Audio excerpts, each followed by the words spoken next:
On continue aujourd'hui donc avec les avérotes pour lesquelles on est chayav d'excommunication de Nidouille. Donc il nous reste 12 avérotes. Alors, 13. Amaskir Shem Shamaim Levatala Oleshvoa Bedivrei Havai. Celui qui prononce le nom de Dieu en vain ou pour un serment mais sur des bêtises. 14. Amevi et Arabim Lidechilou Lachem.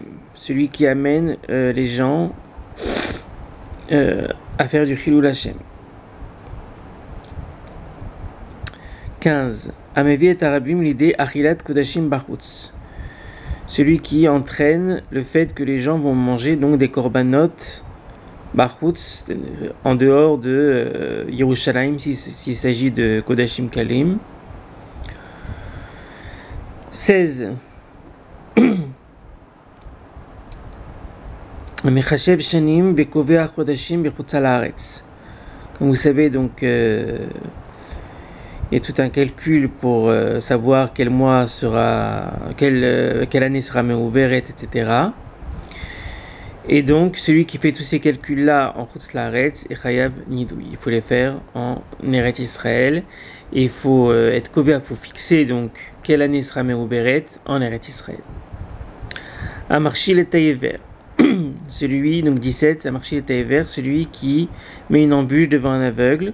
Alors le Ravad dit Kegon Amake et Beno Agadol. Donc on ne parle pas de quelqu'un qui met vraiment une embûche devant un hiver, parce que ça de toute façon c'est écrit dans la Torah, l'Ifnei hiver le Titen Mirchol.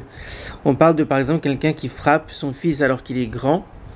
Et il se peut très bien que donc il met une embûche en fait devant son fils parce que son fils peut très bien, étant donné qu'il est grand, peut réagir en frappant de retour son père. Donc c'est très important, donc c'est très grave. Il ne faut pas frapper un enfant, son fils ou sa fille qui sont bar mitzvah, bat mitzvah, parce qu'ils peuvent réagir en frappant leur père et ça c'est interdit par la Torah. Amakev Arabim Lasot Mitzvah, celui qui empêche tout un public, toute une population, tout un groupe de gens de faire une mitzvah.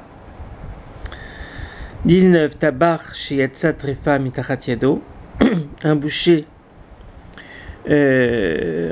donc il y a un magasin et on a trouvé une tréfa, il y a une bête qui s'est avérée être tréfa dans son magasin et donc qui a été vendue. 20. Tabar chez l'Obadak Sakino Lefne Chacham. Donc, quelqu'un qui est shochet, quelqu'un qui donc égorge les bêtes de façon rituelle. Il faut donc à chaque fois qu'il fasse vérifier son couteau par un Chacham. S'il ne le fait pas, il est chayav aussi nidouille. Amakshe Atzmo Ledarat. Celui qui se met en état d'érection consciemment, c'est-à-dire. C'est pas de manière involontaire, c'est volontaire. Ichaev Nidoui. 22. Mishegiresh et Ishto ve'asa beno ve'ena shutafut umasa umatan amevim lahem liizakek. C'est où? Liizakek zelazé kshiavou le beddin meladin otam. Donc un homme et une femme qui ont divorcé, un homme qui a divorcé de sa femme, et ils ont fait une association entre eux après leur divorce, une association commerciale, peu importe, et ça va faire que ça met une embûche puisque ils sont tout à fait, il est tout à fait possible qu'ils puissent en venir à retourner ensemble. Un homme qui divorce de sa femme ils doivent même pas habiter dans la même ville.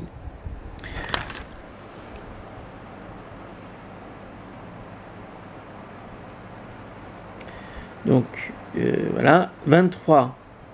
Haram Shishmoa Torah A, un sage de la Torah qui a une mauvaise réputation. Et 24. Amenade Misheno Chaim Nidoui, un Chacham qui excommunie quelqu'un alors qu'il n'est pas Chayav Nidoui, ben lui-même il est Chayav Nidoui. Voilà.